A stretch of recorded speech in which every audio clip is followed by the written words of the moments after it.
8 razones cristianas para dar limosna.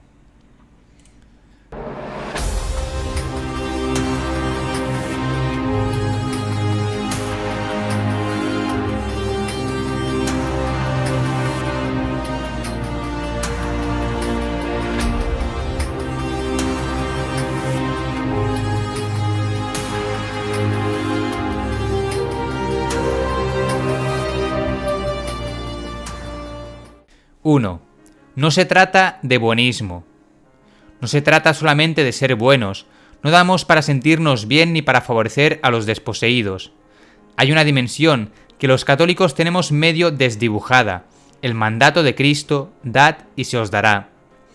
No es con retiros espirituales, ni yendo puntillosamente a misa, ni consumiendo todo tipo de materiales cristianos que nos llegan, que damos al prójimo.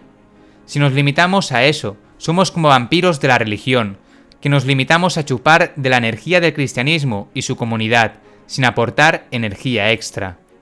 Y si bien el Papa Francisco ha propuesto una hermosa visión de la Iglesia, como un hospital de campaña curando heridos, eso no significa que estamos ahí solo para ser curados.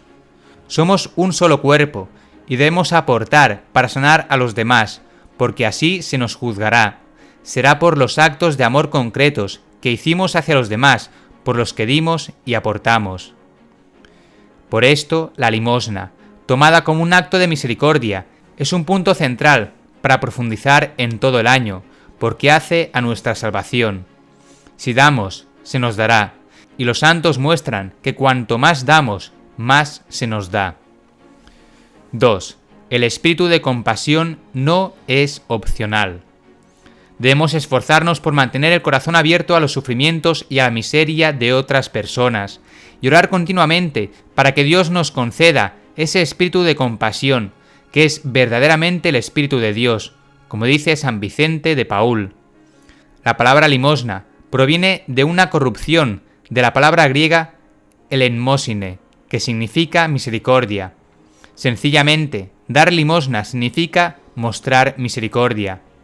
La práctica de la misericordia no es opcional, porque tiene sus raíces en el carácter de Dios mismo. Dios es misericordioso y tenemos que serlo nosotros también. Y además, en la descripción del juicio final que el mismo Jesucristo nos da en el Evangelio de San Mateo, quedan claras las condiciones de la salvación. Mateo 25, del 35 al 36. Tuve hambre y me dieron de comer. Tuve sed y me dieron de beber. Forastero y me recibieron en su casa. Sin ropas y me vistieron. Enfermo y me visitaron. En la cárcel y fueron a verme. 3. El fundamento espiritual. La base para la limosna es una ley espiritual resumida en las palabras de Jesús: dad y se os dará. Lucas 6:38. Y esto parece ser una ley porque innumerables veces en la Escritura este tema se elabora sobre el mensaje de que Dios no va a ser generoso con un corazón que no es misericordioso y cerrado a las necesidades de los demás. Se nos ha dado mucho, y nuestra gratitud por lo que hemos recibido debe inspirar generosidad a cambio. Dar a los pobres es fundamental, porque se nos manda amar a nuestro prójimo como a nosotros mismos. Cuando ponemos excusas para no dar, por lo general, es porque nunca hemos tenido necesidad o dificultad, y por lo tanto, no tenemos compasión. Te aseguro que si estuvieras en necesidad, te gustaría que otros fueran generosos contigo. Por lo tanto, si descuidas la necesidad de los demás, es un grave pecado contra la caridad. También hay una dimensión que cobra importancia, y es la discusión sobre la medida en que el dar sin pedir una contraprestación ayuda al pobre, o sea, aquello que dar un pescado o enseñar a pescar, que no vamos a tratar porque excede la intención de este vídeo. Pero más allá del llamado a la caridad, por un tema de caridad con el prójimo, nuestro Señor nos hace un llamado a la generosidad, aún más urgente, a identificarse con los pobres de manera tan íntima como para decir que lo que hacemos con ellos se lo hacemos a Él. De la misma manera, lo que negamos darle a los pobres, se lo negamos a Él, y lo que damos a los pobres, se lo damos a Él, como vemos en Mateo 25. Todo lo que han hecho al más pequeño de mis hermanos, lo hicieron conmigo.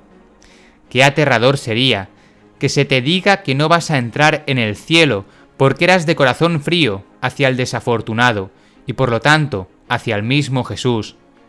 Por otro lado, qué privilegio es servir a Cristo mismo en los pobres y necesitados. Aquellos que lo hacen no quedarán sin recompensa. 4. ¿Qué no es la limosna? La limosna no trata sobre un gobierno, se trata de ti. Desafortunadamente, cualquier mención de dar a los pobres de inmediato lleva a los argumentos sobre las utopías socialistas, el liberalismo, la justicia social, el marxismo y el estado de bienestar.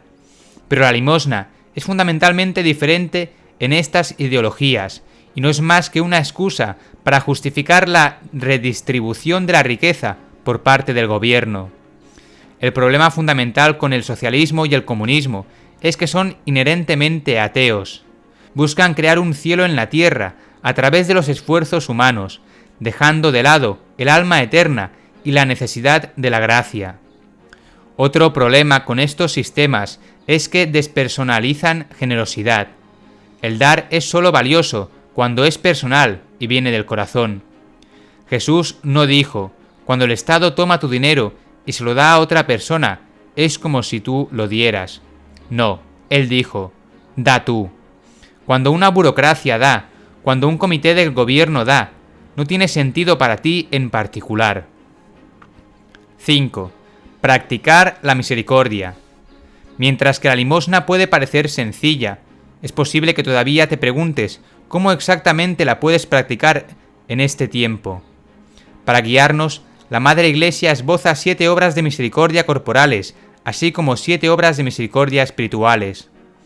La Iglesia numera 7 de cada una, porque 7 es un número místico, pero las posibilidades son infinitas.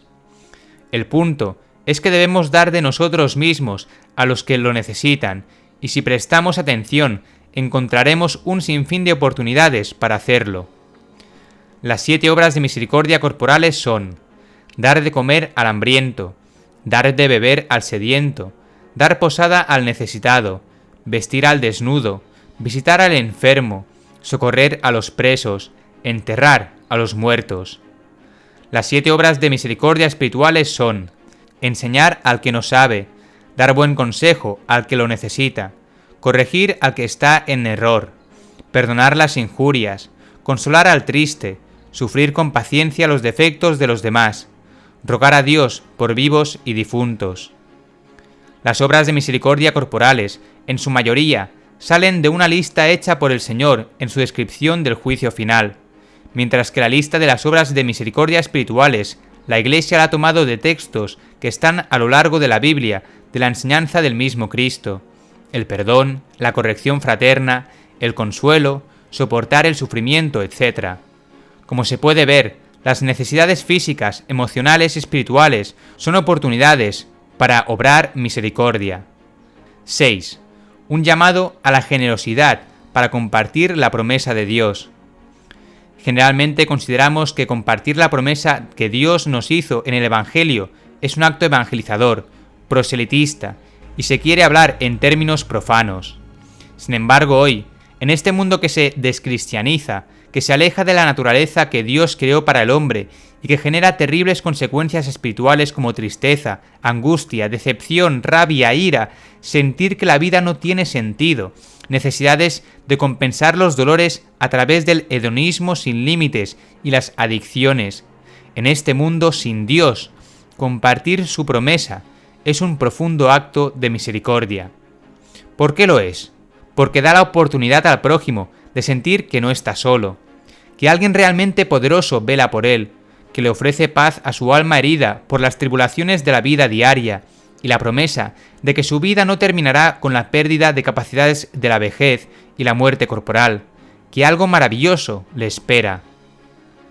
Todo lo que hagamos para llevar paz y esperanza y la salvación a los que carecen de ellas es un acto de misericordia. Es una limosna espiritual profundamente necesaria en el mundo de hoy. Y en esto también debemos considerar a todos los hermanos cristianos que se sienten agredidos, incomprendidos y cada vez más marginados en sus creencias. En realidad, Todos los cristianos caemos en esta categoría, porque en algún momento del día, invariablemente, nos sentimos así. Todos nosotros necesitamos levantar el ánimo, reavivar nuestra esperanza, profundizar nuestra conversión y nuestros conocimientos sobre nuestra fe. 7. La misión de estar atentos. Nuestro Señor nos ha mostrado misericordia infinita y debemos mostrar misericordia a los demás si hemos de ser obedientes al Evangelio. En este tiempo, busca las oportunidades de generosidad. Tal vez alguien tiene necesidades físicas que se ven claramente, pero tal vez alguien más tiene necesidades espirituales que suelen estar más ocultas. Presta atención. Una vez que eres consciente de una necesidad, da generosamente de ti mismo hasta que duela. Sé literalmente compasivo, siente el sufrimiento de los demás y busca aliviarlo. 8. Dar hasta que duela.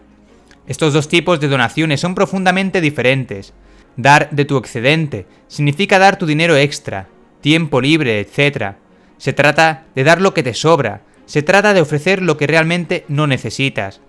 Dar de tu sustancia significa dar dinero, tiempo, etc. que necesitas.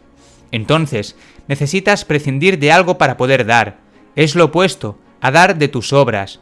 Aquí hay un ejemplo de la diferencia entre dar de tu excedente y dar de tu sustancia. Una persona muy rica da millones a la caridad, pero su riqueza es tan grande que no la necesita realmente. Alguien que vive con finanzas limitadas compra café a una persona sin hogar, pero para hacerlo tiene que dejar de comprar café para él. La persona adinerada, en ese ejemplo, está dando más en términos monetarios, pero ofrece su excedente. La persona de recursos financieros limitados está dando menos en términos monetarios, pero está dando más de su sustancia.